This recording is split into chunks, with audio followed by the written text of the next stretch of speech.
Hello friends, आज की इस वीडियो में हम ये जानने वाले हैं कि क्या कैपेसिटर यूज़ करने से इलेक्ट्रिसिटी का बिल हम कम कर सकते हैं कि नहीं।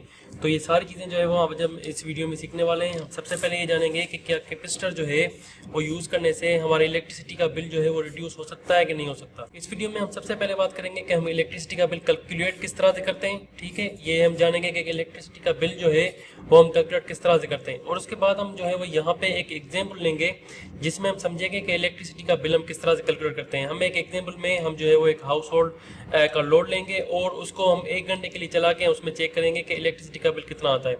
उसके बाद हम उसी इलेक्ट्रिसिटी के बिल पे हम जो है वो एक कैपेसिटर यूज़ करेंगे और हम ये देखेंगे कैपेसिटर लगाने के बाद जो पावर फैक्टर इंप्रूव होता है उसका इलेक्ट्रिसिटी के बिल पे क्या इम्पैक्ट पड़ता है। हम उसका भी एग्जाम्पल लेंगे और उसके बाद हम ये जानेंगे कि बेनिफिट्स क्या हैं कैपेसिटर यूज़ करने के। अगर कैपेसिटर जो है वो यूज़ करने का कोई फ़ायदा नहीं है इलेक्ट्रिसिटी के बिल में, तो क्यों जो है वो हर कोई कैपेसिटर यूज़ करने की बात करता है, और अगर फ़ायदा है तो जो है वो कोई यूज़ क्यों नहीं करता। अगर जो है वो इलेक्ट्रिसिटी का बिल उससे कम होता है कैपेसिटर यूज़ करने से, तो फिर कोई भी इलेक्ट्रिसिटी का बिल कम करने के लिए कैपेसिटर को जो है वो यूज़ क्यों नहीं करता। तो दोस्तों, सबसे पहले हम ये जानते हैं कि इलेक्ट्रिसिटी का बिल कैलकुलेट किस तरह से करना होता है। हम पहले यहाँ पे एक एग्जाम्पल में हम एक लोड ले लेते हैं, एक हाउस होल्ड ले लेते हैं। यहाँ पे फॉर एग्जाम्पल हमारे पास जो घर का लोड है, एक ऐसा घर है जिसमें जो है वो 1 घंटे के लिए इलेक्ट्रिसिटी चल रही है, और उसका जो लोड है वो हम यहाँ पे ले लेते हैं। मान लीजिए कि आपकी जो वोल्टेज है वो है 230 या 220 वोल्ट। ठीक है, और उसके साथ जो करंट चल रहा है वो चल रहा है आपका 25 एम्पेयर, और जो पावर फैक्टर है यहाँ पे जो घर का पावर फैक्टर चल रहा है वो 0.6 पावर फैक्टर चल रहा है। तो हमारे पास जो पावर फैक्टर मालूम करने का फार्मूला है वो है watt equals to voltage into current into power factor. ठीक है, ये पावर फैक्टर है जो कि cos थीटा के नाम से भी जाना जाता है। तो अब यहाँ पे जैसे ही वो वैल्यू सारी रखेंगे, पुट करेंगे 220, ठीक है, इंटू 220 इंटू 25 इंटू 0.6, तो आपका जो आंसर आएगा वो आएगा 3450 वाट। ठीक है, ये आपका आंसर आएगा। आपका जो है वो घर के इस, अगर आप ये रिक्वायरमेंट्स ले रहे हैं यानी कि 220 वोल्टेज चल रही है, आप करंट जो है वो 25 एम्पीयर चल रहा है, और आपका पावर फैक्टर जो है वो 0.6 चल रहा है, तो आपका जो लोड आएगा वो आएगा 3450। अब आपको पता है कि अगर आपको वाटेज में से किलोवाट निकालने, किलोवाट आवर निकालने यानी कि यूनिट निकालने, तो आपको जो है वो इसको कन्वर्ट करना पड़ेगा, यानी कि डिवाइड बाय 1000 करना पड़ेगा। यानी कि वाट किलोवाट आवर जो हो जाएंगे, यानी कि kilowatt hour equal to 3450 divide by 1000 हो जाएंगे, वो हो जाएंगे 3.45, ये हो जाएंगे यूनिट। अब दोस्तों, इसमें जो है वो हमें यूनिट मिल गए। ये हमारी जो पहली बात थी how to calculate electricity bill, ये यहाँ पे पूरी जो है वो हो गई है। ये यहाँ पे पहली जो है पॉइंट वो पूरी हो गई है। उसके बाद हम बात करते हैं कि अगर हम कैपेसिटर यूज़ करें पावर फैक्टर को इम्प्रूव करने से तो क्या फ़ायदा होगा, अगर हम यूज़ कर सकते हैं कैपेसिटर या नहीं। तो आप मान लीजिए यहाँ पे इसी जो है वो लोड पे हम यहाँ पे एक कैपेसिटर जो है वो पैरेलल में आप अपने घर के सॉकेट में जो है वो डाल देते हैं, यानी कि पॉजिटिव पॉजिटिव में और नेगेटिव नेगेटिव में, या फेज पॉजिटिव में और न्यूट्रल जो है वो नेगेटिव में कैपेसिटर के आप डाल के बटन को जैसे स्विच करेंगे। मान लीजिए इसी में आपका जो है वो आपकी जो रिक्वायरमेंट अभी बन गई है वो है वोल्टेज इक्वल्स टू 220, ठीक है, वोल्ट, और जो करंट आपको जो है वो अभी तक मिला नहीं है क्योंकि आपका पावर फैक्टर यहाँ पे इम्प्रूव हो चुका है। तो आपका जो पावर फैक्टर है वो यहाँ पे होगा मान लीजिए 0.9 आपका जो है वो पावर फैक्टर हो गया है, और आपके पास वाटेज जो है वो तो वही चल रही है क्योंकि वाटेज आपकी अभी उस टाइम तक यही चल रही है जो कि है वाट इक्वल्स टू 3450 वाट। ठीक है, अभी यहाँ पे आपको जो है वो करंट मालूम करना है। आपको पता है कि फार्मूला जो वाट का था वो था watt equals to voltage into current into power factor. ठीक है, अब जो है वो यहाँ पे आपको करंट निकालना है, तो करंट इक्वल्स टू होगा current equals to watt upon voltage into power factor. अभी हम यहाँ पे जो वैल्यू पुट करेंगे तो वो हो जाएंगी 3450 अपॉन वोल्टेज जो है वो 220 मल्टीप्लाई पावर फैक्टर 0.9, तो आपका जो आंसर आएगा वो लगभग आएगा 16.66 एम्पेयर।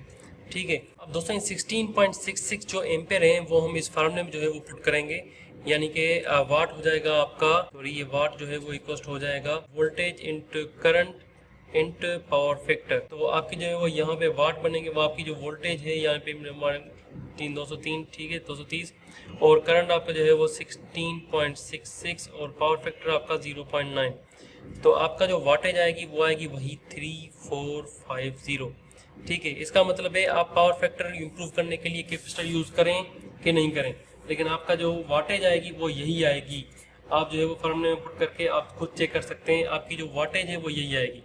यानी कि आप कैपेसिटर यूज़ करेंगे तो आपका करंट तो कम होगा, बेशक करंट भले कम हो जाए, लेकिन उसके साथ साथ आपकी जो है वो पावर फैक्टर उसके साथ इम्प्रूव होगा। यानी कि अगर आपकी जो करंट है वो कम हो रहा है तो आपका पावर फैक्टर जो है वो ऊपर जा रहा है। मल्टीप्लिकेशन में आपका जो वाटेज आएगा आंसर में वो सेम आएगा, वो सेम होगा। ठीक है, तो आपके इलेक्ट्रिसिटी के बिल वो जो है वो करंट पे डिपेंड नहीं करता, वो वाटेज पे डिपेंड करता है। तो अगर आप जो है वो कैपेसिटर यूज़ करेंगे तो आपका पावर फैक्टर बिल्कुल इम्प्रूव होगा। हम ये यूज़ कर चुके हैं यहाँ पे। उसके साथ साथ आपके जो है वो बेनिफिट्स भी हमने यहाँ पे देख लिए कि कैपेसिटर यूज़ करने से आपकी जो इलेक्ट्रिसिटी का बिल है वो करंट जो है वो रिड्यूस हो रहा है।